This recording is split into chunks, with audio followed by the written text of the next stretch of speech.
Number 1 ದಿನಪತ್ರಿಕೆ ವಿಜಯವಾಣಿಯಲ್ಲಿ ಪ್ರಕಟವಾಗಿರುವ ಈ ದಿನದ ಮಹತ್ವದ ಸುದ್ದಿಗಳನ್ನೊಮ್ಮೆ ನೋಡಿ ಬರೋಣ.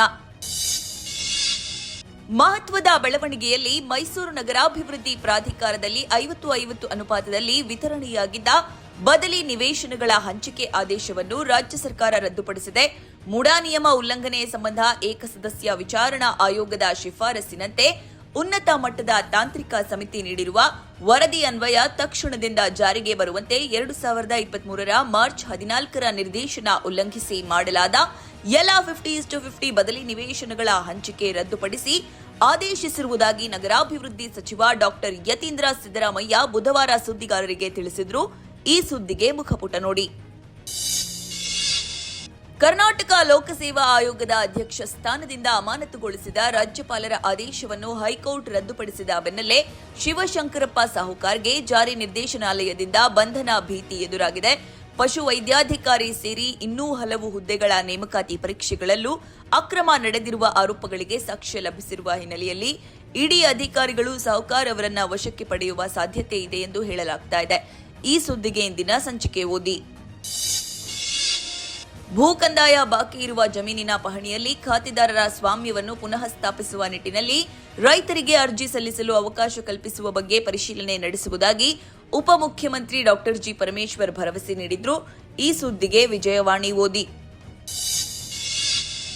ಯಾವುದೇ ವ್ಯಕ್ತಿ ಗರಿಷ್ಠ 9ಕ್ಕಿಂತ ಹೆಚ್ಚು ಸಿಮ್ ಕಾರ್ಡ್ ಪಡೆಯುವುದನ್ನು ತಡೆಯುವುದಕ್ಕಾಗಿ ದೂರಸಂಪರ್ಕ ಇಲಾಖೆ ಸಿಮ್ ಕಾರ್ಡ್ ನಿಯಮ ಬಿಗಿಗೊಳಿಸಿದೆ. ಸಿಮ್ ಕಾರ್ಡ್ ಪಡೆಯುವ ವ್ಯಕ್ತಿಗಳ ಫೋಟೋವನ್ನು ಡಿಜಿಟಲ್ ಇಂಟೆಲಿಜೆನ್ಸ್ ಪ್ಲಾಟ್ಫಾರ್ಮ್ನಲ್ಲಿ ಪರಿಶೀಲಿಸುವಂತೆ ಟೆಲಿಕಾಂ ಆಪರೇಟರ್ಗಳಿಗೆ ಆಗಸ್ಟ್ 17ರಂದು ಟೆಲಿಕಾಂ ಇಲಾಖೆ ಹೊರಡಿಸಿರುವ ಸುತ್ತೋಲೆಯಲ್ಲಿ ತಿಳಿಸಿದೆ. ಈ ಸುದ್ದಿಗೆ ಮುಖಪುಟ ನೋಡಿ.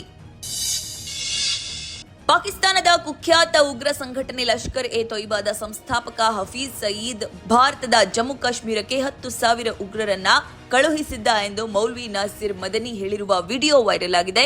ಕೆಲ ದಿನಗಳ ಹಿಂದೆ ಬಹವಾಲ್ ನಗರದಲ್ಲಿ ಆಯೋಜನೆಗೊಂಡಿದ್ದ ಶುಕ್ರವಾರದ ಪ್ರಾರ್ಥನೆ ಬಳಿಕ ಧರ್ಮೋಪದೇಶ ನೀಡುವಾಗ ಮದನಿ ಉಗ್ರರು ಭಾರತ ಪ್ರವೇಶಿಸಿರುವ ವಿಚಾರದ ಬಗ್ಗೆ ಮಾತನಾಡಿದ್ದಾನೆ. ಈ ಸುದ್ದಿ ಇಂದಿನ ಸಂಚಿಕೆಯಲ್ಲಿದೆ.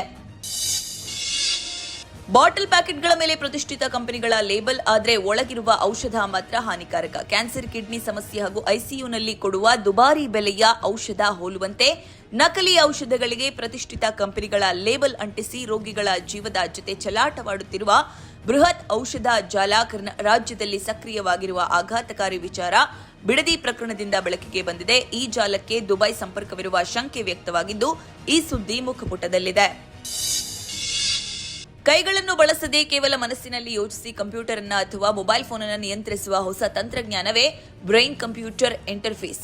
ಆದರೆ ಇದನ್ನ ಬಳಸಿ ತಮ್ಮ ಮನಸ್ಸಿನ ಖಾಸಗಿ ಆಲೋಚನೆಗಳನ್ನು ಇತರರು ಹ್ಯಾಕ್ ಮಾಡುವ ಅಪಾಯವೂ ಇದೆ. ಈ ಕುರಿತ ಫೋಕಸ್ ಸ್ಟೋರಿಗೆ ಚಿಂತನ ಪುಟ ನೋಡಿ.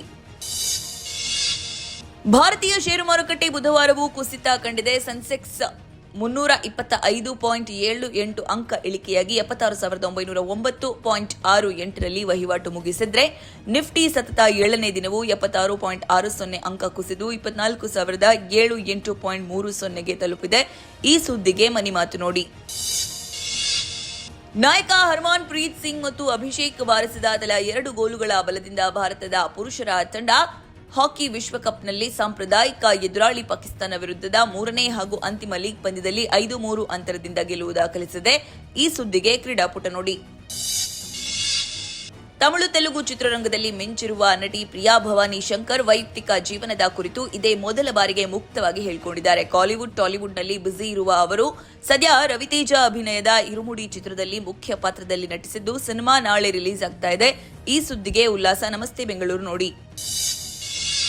ಇವೆಷ್ಟೇ ಅಲ್ಲ, ಮುಂಜಾನೆ ಮಾತು, ಅಂತರಂಗ, ಭವಿಷ್ಯ, ಮನೋವಿಕಾಸದ ಕಾಲಂಗಳು, ಕ್ರೀಡೆ, ಸಿನಿಮಾ, ದೇಶ ವಿದೇಶಗಳ ಭರಪೂರ ಸುದ್ದಿಗಳ ವಿಶೇಷಗಳಿಗಾಗಿ ವಿಜಯವಾಣಿ ಓದಿ.